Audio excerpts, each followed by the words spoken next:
With every new SEO client we sign on or SEO audit that we do, I'm always a bit surprised by some of the outdated tactics that they're using that are either holding them back or actively hurting their Google rankings. These are tactics that worked before and they might have worked very well. However, Google changes fast and will really want to stop using these tactics and clean things up to avoid any massive ranking drops or just making sure that we can move up in the rankings.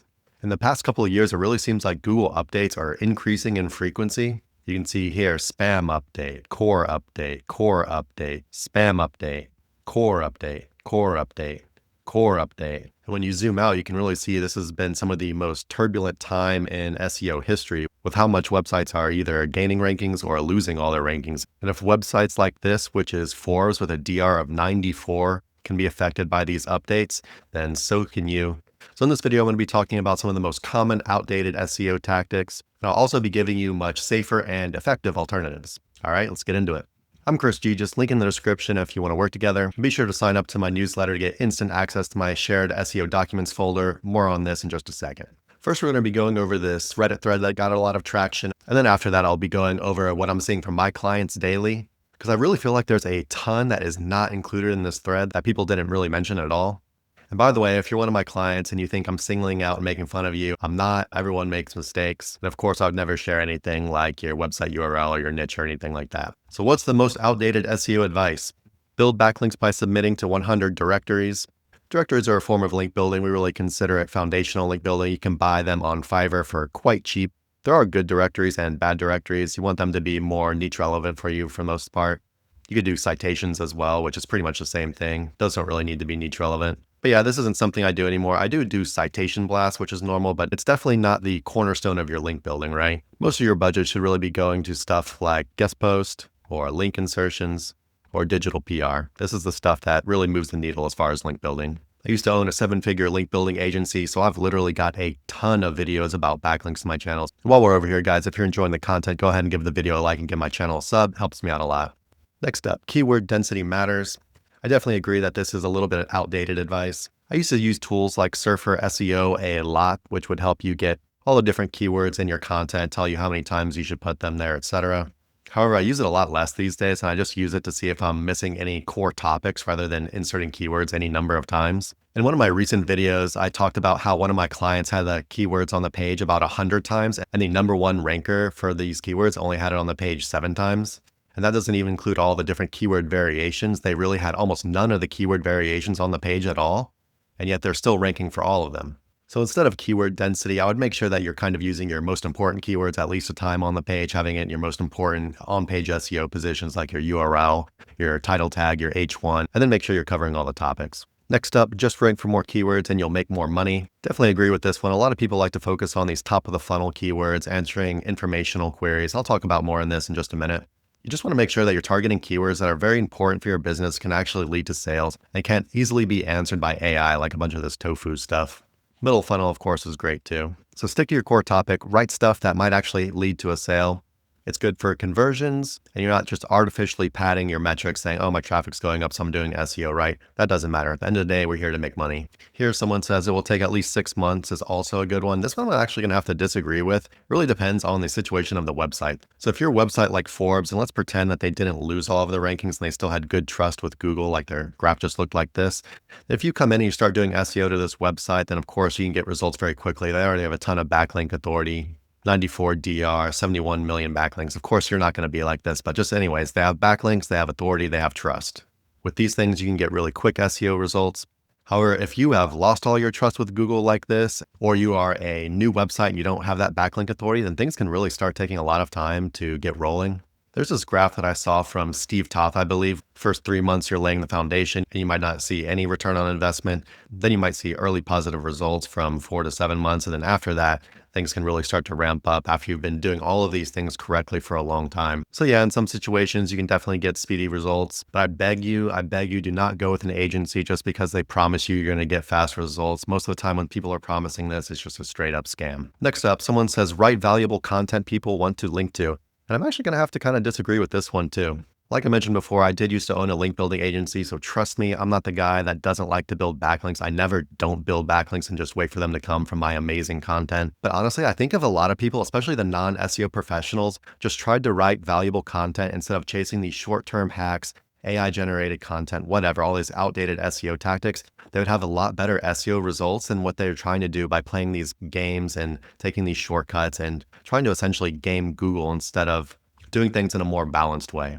You can write really good content, go spread it around social media, maybe even run some PPC campaigns to it, build some backlinks to it. And then after that stuff starts to rank, you can eventually get free links from this really good content that you wrote.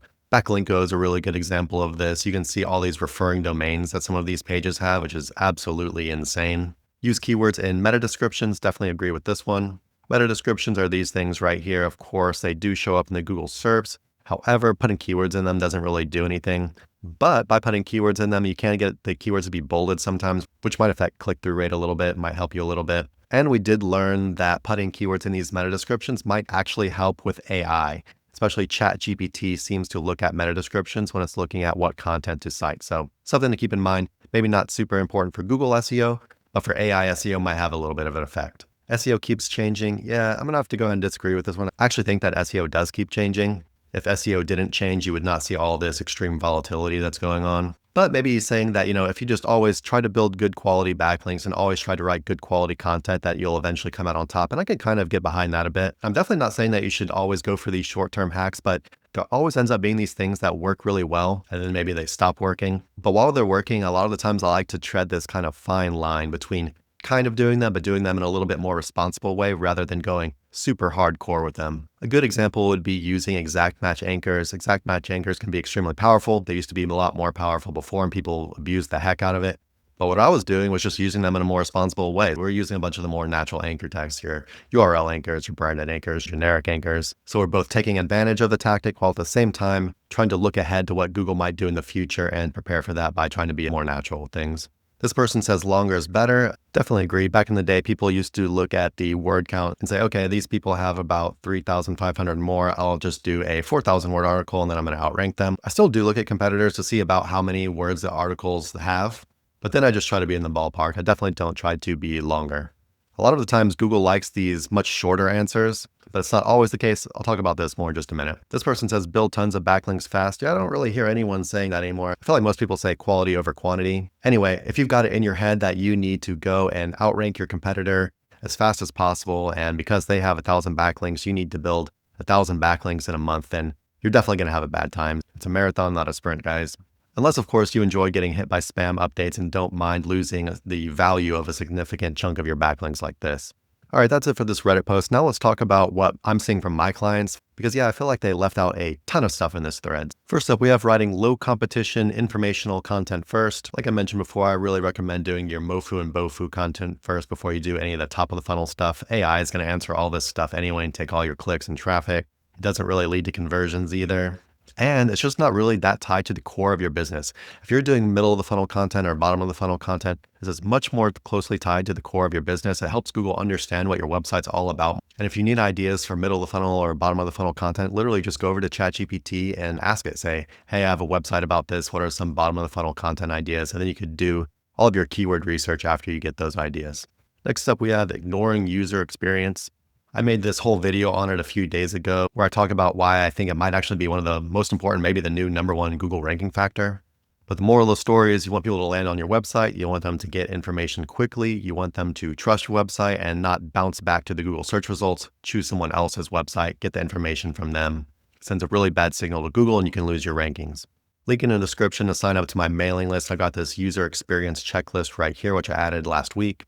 And there is a ton of useful stuff in here that'll help you increase your user experience. And a lot of SEOs just really used to ignore this stuff. We used to just concentrate on traffic. We said, oh, we'll just get all the traffic and then we'll concentrate on user experience later. We'll focus on conversions later. Now I don't do that at all. Now I focus on user experience first, make sure we have that good foundation. That way you don't gain all your rankings. Then Google says, oh, you have a bad user experience. Actually, we gave you these rankings, but now we checked you out more. And we're going to take those rankings away because people prefer these other websites on page 1, not yours.